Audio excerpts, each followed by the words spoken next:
Kaisar Naga yang tak terkalahkan. Bab 109, Nyonya Yan. Kepala pelayan Bai pergi dengan tergesa-gesa. Tak lama kemudian, dua pelayan masuk dan membawa beberapa buah mistis untuk berjaga-jaga jika Luli dan Liu Yi bosan menunggu. Luli dan Liu Yi tidak mau menyia-nyiakan buah mistis yang gratis itu. Mereka mengambil beberapa dan melahapnya. Gemerisik, gemerisik, gemerisik. Mereka menunggu hingga 3 batang dupa terbakar sebelum kepala pelayan Bai kembali. Dia tidak sendirian. Ada seorang wanita cantik yang mengikutinya. Begitu Luli melihatnya, dia tidak bisa mengalihkan pandangannya darinya. Liu Yi menatapnya dan merasa rendah hati. Wanita itu sangat cantik. Jika ingin menggambarkannya dengan satu kata, itu adalah mempesona. Wanita itu tidak tampak tua. Jika tidak diperiksa lebih teliti, penampilannya hampir sama dengan Liu Yi. Namun, dia memberi kesan bahwa dia adalah wanita yang sudah menikah. Tubuhnya sangat berlekuk. Dia mengenakan gaun merah muda dengan motif bunga-bunga di atasnya, yang tidak terbuka. Ekspresinya tidak menunjukkan bahwa dia memamerkan kecantikannya. Malah, dia tampak berwibawa dan memiliki senyum lembut di wajahnya. Namun, ketika Luli dan Liu Yi melihatnya, mereka berdua teringat kata mempesona. Mereka merasa ada perasaan mempesona yang terpendam dalam dirinya. Tanpa sengaja menunjukkannya, dia bisa memberikan kesan pertama yang mempesona. Dia terlahir untuk menjadi begitu menawan dan menarik. Oh, ini Nyonya Yan. Dia adalah kepala pelayan senior di kamar kami. Kepala pelayan Bai terbatuk pelan yang membuat Luli khawatir.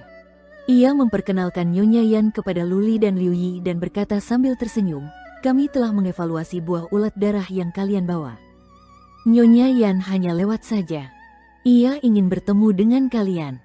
Luli dan Liu Yi diam-diam mencoba merasakannya dan mereka menyadari bahwa mereka tidak dapat merasakan ki dan energi Nyonya Yan. Itu hanya bisa berarti dua hal. Entah Nyonya Yan tidak memiliki kemampuan bertarung, atau dia memiliki tingkatan yang sangat tinggi sehingga mereka tidak dapat mengetahuinya. Nyonya Yan tersenyum lembut dan membungkukkan badannya dengan ringan sambil berkata, "Salam sayang, adikku. Salam juga untukmu, adik kecil." Kehadiran Nyonya Yan begitu mengesankan. Liu Yi berdiri dengan gelisah dan membungkuk sebagai balasan, "Nyonya Yan, salam." Luli telah lama berhubungan dengan wajah cantik Luling. Jadi, dia agak kebal terhadap kecantikan gadis-gadis. Tak lama kemudian, dia kembali tenang. Dia memikirkan sesuatu dan menyimpulkan bahwa kualitas buah ulat darah pasti bagus. Kalau tidak Nyonya Yan tidak akan datang sendiri. Kalau begitu, dia tidak bisa terlalu dekat dengan Nyonya Yan. Kalau tidak akan mudah baginya untuk meminta harga yang lebih tinggi. Luli sudah mengambil keputusan, lalu mengangguk dengan tenang dan berkata, "Nyonya Yan, salam." Sikap acuh tak acuh dan nada bicara Luli yang tenang membuat Nyonya Yan dan kepala pelayan Bai menatapnya dengan heran. Banyak kepala keluarga, apalagi seorang prajurit muda seperti Luli, tidak bisa bersikap begitu tenang di hadapan Nyonya Yan. Nyonya Yan bereaksi cepat. Ia menatap Luli dan berkata, "Kami sudah melakukan penilaian awal terhadap buah ulat darah Anda. Kualitasnya bagus. Namun, kami perlu melakukan pengujian lebih lanjut untuk menentukan seberapa besar peningkatan khasiatnya. Jadi, saya akan meminta seseorang untuk menyempurnakan obat terlebih dahulu dan melihat apakah khasiat produk akhir dapat ditingkatkan. Selama khasiatnya ditingkatkan, kita bisa membicarakan harganya dengan baik. Bagaimana menurut Anda? Wajar saja mereka ingin menguji obat-obatan dan melihat apakah buah ulat darah bekerja." Luli bertanya, "Berapa lama waktu yang dibutuhkan?" 4 jam. Nyonya Yan menatap kepala pelayan Bai dan berkata, "Dalam 4 jam ini, Anda dapat berkeliling kamar dagang kami bersama kepala pelayan Bai. Apapun yang Anda suka, asalkan harganya di bawah 1000 kristal Swan, Anda dapat memilikinya. Ini adalah tawaran permintaan maaf saya." 4 jam bukanlah waktu yang lama. Nyonya Yan sangat sopan. Rasanya seperti memberi mereka 1000 kristal Swan secara gratis. Luli dan Liu Yi setuju. Nyonya Yan pergi sambil tersenyum. Luli dan Liu Yi kemudian dibawa ke dalam kamar dagang oleh kepala pelayan Bai. Begitu mereka memasuki tempat perbelanjaan itu, Luli dan Liu Yi merasa pusing dengan apa yang mereka lihat. Bagian dalamnya begitu luas. Ada beberapa ratus toko di sana. Itu baru lantai pertama. Seharusnya ada lantai kedua. Luli dan Liu Yi merasa terintimidasi oleh barang-barang di lantai pertama saja. Harganya bisa mencapai beberapa ribu kristal Suan. Mereka melihat pedang kelas bumi tingkat ke-9 yang harganya 10.000 kristal Suan. Keterampilan Suan, pelet, armor, artefak Suan, kereta perang, dan material mistis semuanya tersedia. Selama seseorang memiliki kristal Suan, seseorang dapat membeli apapun di sini. Luli bahkan melihat beberapa wanita cantik di sebuah toko yang dijual dengan harga yang sangat mahal. Mereka semua adalah budak wanita. Selain menghabiskan beberapa ratus kristal Suan untuk membeli beberapa pakaian cantik untuk Liu Yi, mereka tidak membeli apapun lagi setelah melihat-lihat. Banyak barang yang terlalu mahal bagi mereka. Setelah mereka berjalan sebentar, mereka melihat lorong di depan yang mengarah ke ruang bawah tanah. Ada orang-orang yang keluar masuk. Luli bertanya dengan rasa ingin tahu, kepala pelayan Bai, apa saja barang yang dijual di sana? Budak. Kepala pelayan Bai menjelaskan dengan suara pelan, itu adalah budak-budak ras alien yang dijual di sana. Ada juga gadis-gadis ras alien dan prajurit-prajurit yang kuat. Hari ini, kami baru saja mendapatkan kelompok baru. Apakah kalian berdua ingin melihatnya? Ras alien. Luli tidak pernah mendengar tentang mereka jadi dia tidak bisa mengerti. Liu Yi menjelaskan dengan suara lembut, dunia kita terhubung dengan banyak dunia kecil. Ada ras alien di dunia kecil. Sepertinya ada lorong seperti itu di Danau Pulau Seribu. Prajurit keluarga besar akan sering pergi ke sana untuk bertarung. Jika mereka menang, mereka dapat menangkap beberapa prajurit dan wanita ras alien dan membawa mereka kembali untuk dijadikan budak dan menjualnya dengan harga tinggi. Kepala pelayan Bai mengangguk dan berkata sambil tersenyum, sebenarnya, Danau Pulau Seribu tidak hanya terhubung ke satu dunia kecil, tetapi 3 dunia kecil. Jadi, bukan hal yang aneh jika ada budak ras alien di Danau Pulau Seribu. Pergi dan lihatlah. Luli merasa penasaran. Mereka pergi ke aula bawah tanah yang megah mengikuti kepala pelayan Bai. Banyak orang di sana menunjuk ke arah kandang-kandang itu. Luli dan Liu Yi saling memandang dan merasa kagum. 10 kandang berada di aula dengan 10 orang ras alien yang berbeda. 8 di antaranya adalah wanita. 3 gadis cantik ras alien memiliki sayap di punggung mereka. Luli dan Liu Yi mengira mereka telah melihat monster. 5 gadis ras alien lainnya memiliki telinga runcing dan ekor di punggung mereka seperti kucing betina. Itu adalah perlombaan bulu dan ini adalah wanita kucing. Kepala pelayan Bai menjelaskan, orang-orang ras bulu bisa terbang. Namun, gadis-gadis ras bulu terlalu lemah untuk terbang tinggi maupun jauh. Sedangkan wanita kucing, mereka cukup pandai menggunakan lidah mereka, hei hei hei. Dengan kehadiran Liu Yi, kepala pelayan Bai tidak dalam posisi yang baik untuk menjelaskan lebih lanjut. Luli samar-samar mengerti apa yang dimaksudnya. Ketika dia melihat label harga di kandang, dia berhenti melihat wanita-wanita ras alien itu bersama-sama. Harga terendah untuk satu wanita ras bulu adalah 10.000 kristal Suan. Wanita kucing bahkan lebih mahal. Masing-masing dari mereka lebih dari 20.000 kristal Suan. Perlu diketahui bahwa pelet konsentrasi roh hanya 500 kristal Suan. Luli mengalihkan pandangannya ke 2 prajurit ras alien lainnya. Kedua prajurit itu berasal dari ras yang sama, sangat jelek. Mereka kurcaci, tingginya hanya lebih dari 3 kaki. Kulit mereka hijau mengilap. Tatapan mata mereka yang jahat sungguh tidak enak dipandang. Kepala pelayan Bai menjelaskan, kurcaci hijau. Kemampuan bertarung mereka berdua dapat menandingi para prajurit di tahap awal alam kolam jiwa. Mereka akan berguna dalam menjaga keluarga. Alam kolam jiwa, Luli dan Liu Yi saling memandang dengan heran. Beraninya mereka menjual prajurit alam kolam jiwa? Bagaimana jika mereka membunuh pemiliknya setelah mereka dibawa pulang? Kepala pelayan bayi dapat melihat bahwa keduanya khawatir. Ia berkata sambil tersenyum, "Kalian tidak perlu khawatir tentang keselamatan. Semua kurcaci hijau telah ditanamkan cacing jiwa di dalam tubuh mereka." Begitu pemiliknya memiliki ide itu, kurcaci hijau akan merasakan sakit yang tak tertahankan dan bahkan dapat dibunuh dengan mudah. Sekarang setelah kita menjual mereka, kita harus menjinakkan mereka. Mereka tidak akan menyakiti pemiliknya dan mereka mematuhi perintah sepenuhnya. Barang bagus. Cahaya berkelap-kelip di mata Luli. Membeli satu kurcaci hijau berarti mereka memiliki satu petarung lagi dari alam kolam jiwa. Jika mereka memiliki 5, mereka dapat bersaing dengan persaudaraan jahat darah. 50.000 kristal Suan. Liu Yi berteriak kaget yang membuat Luli khawatir. Dia melihat label harga di kandang dan memutar matanya. 50.000 kristal Suan, menjual satu keluarga kecil biasa tidak akan cukup untuk membeli satu. Satu keluarga atau pasukan yang mampu membeli 50.000 kristal Suan pasti memiliki beberapa prajurit dari alam kolam jiwa.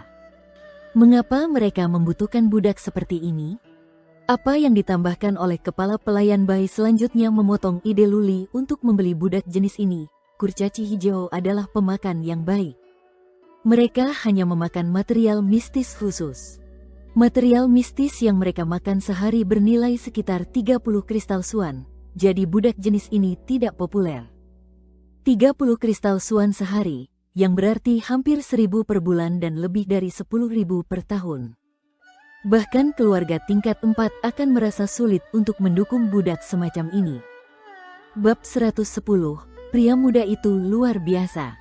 Setelah mereka berbelanja sebentar, waktu 4 jam hampir habis. Kepala pelayan bayi membawa Luli dan Liu Yi kembali ke aula samping. Mereka hanya duduk sebentar ketika Nyonya Yan kembali dan menerangi seluruh ruangan dengan kehadirannya. Luli menatap Nyonya Yan dan mendesah lagi. Surga telah memperlakukan wanita ini dengan sangat baik. Siapa yang terlahir sebagai Putri Duyung? Dia memang Putri Duyung. Nyonya Yan masih tersenyum lembut. Dia mengangguk pada Liu Yi dan berbicara langsung pada Luli, "Produkmu sangat bagus. Sebutkan harganya. Kami akan memesan semuanya." "Sangat bagus." Liu Yi sangat gembira. Nyonya Yan telah menyetujui nilai buah ulat darah yang berarti bahwa di masa depan, keluarga Liu akan mendapatkan kristal Suan yang tak terbatas dan sumber daya yang tak ada habisnya. Dan keluarga Liu dapat meminta prajurit untuk berkembang dan menjadi lebih kuat. Luli benar-benar merasa lega. Namun, dia tidak menunjukkan banyak perubahan dalam emosinya di wajahnya. Dia bertanya kembali, seberapa baik yang sangat baik? Seberapa kuat khasiatnya dibandingkan dengan buah ulat darah biasa? Nyonya Yan dan kepala pelayan bayi saling berpandangan. Pemuda itu tampak seperti orang desa, tetapi dia sangat tenang. Dia juga langsung ke pokok permasalahan dan bertanya tentang masalah utama. Nyonya Yan tersenyum dan berkata, "Kami ingin berterus terang dalam berbisnis. Saya tidak akan menyembunyikan ini dari Anda. Buah ulat darah Anda 2 kali lebih baik daripada buah berkualitas terbaik di pasaran. Pelet yang dimurnikan dengan buah ulat darah Anda berkualitas baik. Dengan kata lain, buah Anda berharga." Liu Yi bahkan lebih bersemangat. Luli melanjutkan dengan tenang dan berkata, "Berapa harga buah ulat darah terbaik di pasaran?" Nyonya Yan berkata dalam hatinya, buah ulat darah terbaik di pasaran adalah yang disajikan oleh Pulau Setan Darah. Harganya sekitar 10 kristal Suan. Terkadang, harganya berfluktuasi. 10 kristal Suan? Liu Yi gemetar seolah-olah dia melihat tumpukan demi tumpukan kristal Suan yang membanjiri keluarga Liu. Dia sepertinya melihat jalan menuju surga terbuka untuk keluarga Liu. Luli menatap mata Nyonya Yan. Mata orang tidak bisa berbohong.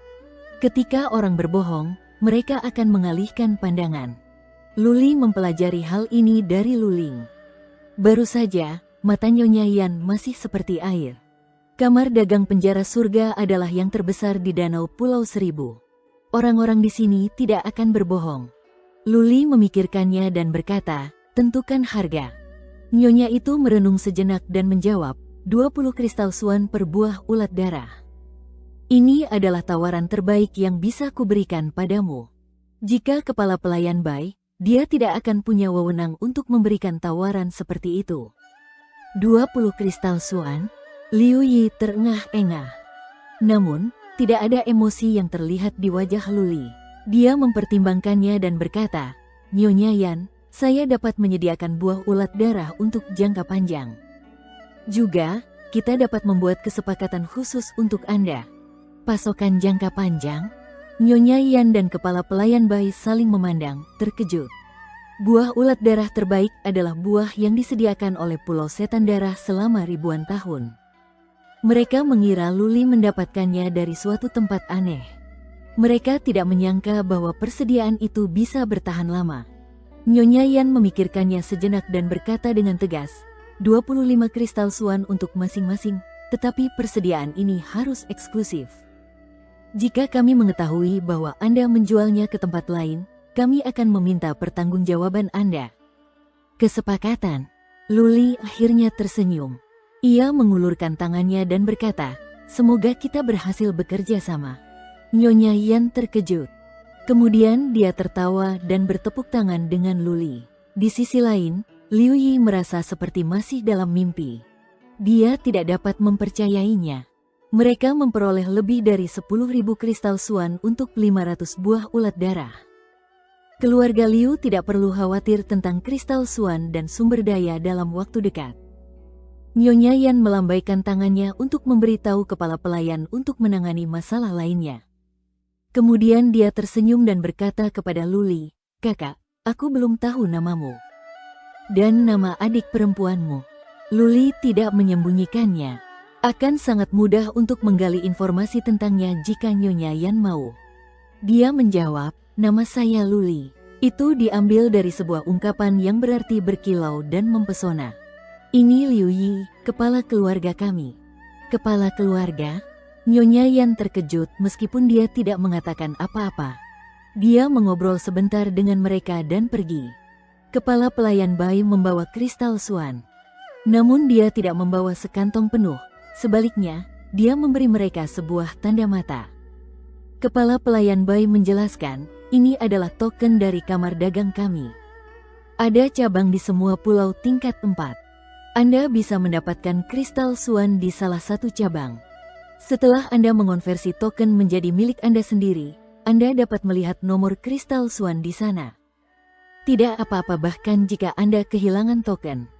Hanya Anda yang bisa mendapatkan kristal suan. Luli melemparkan token itu kepada Liu Yi yang menggunakan energi suannya untuk mengubah token itu. Angka-angka muncul di token itu, 12.500. Liu Yi pernah mendengar tentang token semacam ini sebelumnya. Dia mengangguk untuk mengatakan bahwa token itu bagus.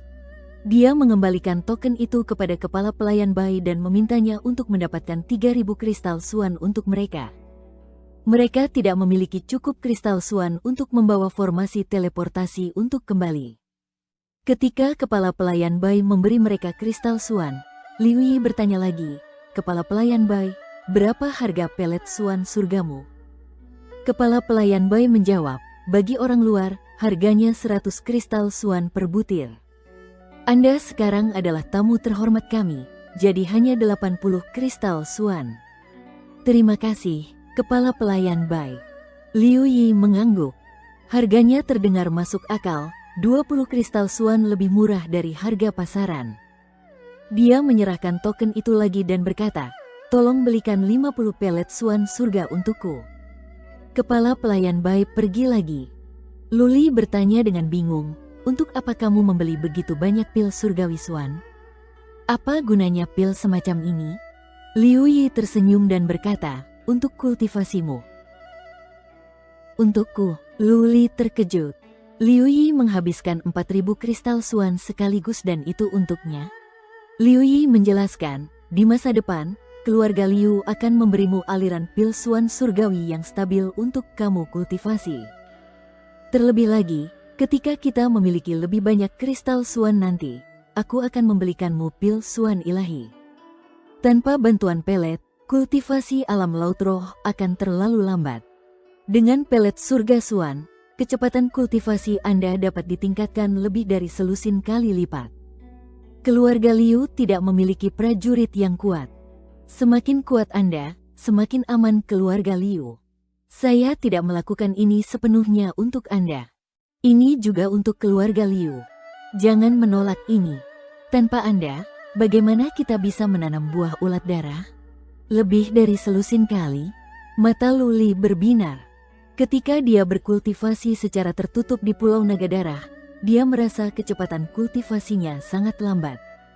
Jika kecepatannya dapat ditingkatkan lebih dari selusin kali, dia dapat mencapai tahap tengah, tahap akhir, dan puncak laut roh segera. Dia tidak menolak lagi. Buah ulat darah tidak dapat tumbuh tanpa liontin gigi binatangnya. Jika dia tidak kuat, keluarga Liu tidak akan aman. Dia memiliki banyak hal yang harus dilakukan. Jadi, dia perlu meningkatkan kemampuan bertarungnya dengan segera. Tak lama kemudian, 50 Heaven Swan pelet pun dikirim. Luli dan Liu Yi langsung keluar dari kamar dagang penjara surga dan kembali ke kedai minuman. Mereka memutuskan untuk mengemasi barang-barang mereka dan diteleportasi ke kota Gatdown hari ini lalu kembali ke Pulau Naga Darah. Kepala pelayan Bai mengantar mereka pergi dan kemudian pergi ke aula samping. Nyonya Yan berbaring miring dengan malas, sepertinya sedang beristirahat siang. Tubuhnya yang cantik sedang berbaring, enak dipandang. Sambil menatap lurus ke depan, kepala pelayan Bai hanya menatap wajah Nyonya Yan dan melaporkan, "Nyonya, mereka sudah pergi." Oh, Nyonya Yan bahkan tidak membuka matanya. Dia melambaikan tangannya dan berkata dengan suara lembut, "Kirim seseorang untuk mencari tahu identitasnya. Aku butuh informasi terperinci tentang mereka." Apa? Kepala pelayan Bai merasa bingung. Kamar dagang penjara surga akan menjamu banyak orang misterius setiap hari, tetapi tidak ada informasi yang ditemukan tentang mereka. Kamar dagang penjara surga hanya menjalankan bisnis. Mereka tidak terlibat dalam perselisihan apapun. Ini adalah aturan yang ditetapkan oleh orang tua penjara surga saat ia mendirikan kamar dagang. Jika informasi tentang Luli dan Liu Yi diperoleh, kepala pelayan Bai harus melaporkannya kepada keluarga dan meminta balai pramuka keluarga untuk menyelidikinya. Kamar dagang tidak memiliki kemampuan untuk itu. Pemuda itu luar biasa. Nyonya Yan tiba-tiba duduk tegak, matanya berbinar. Ia berkata, "Baru saja, saya mencoba."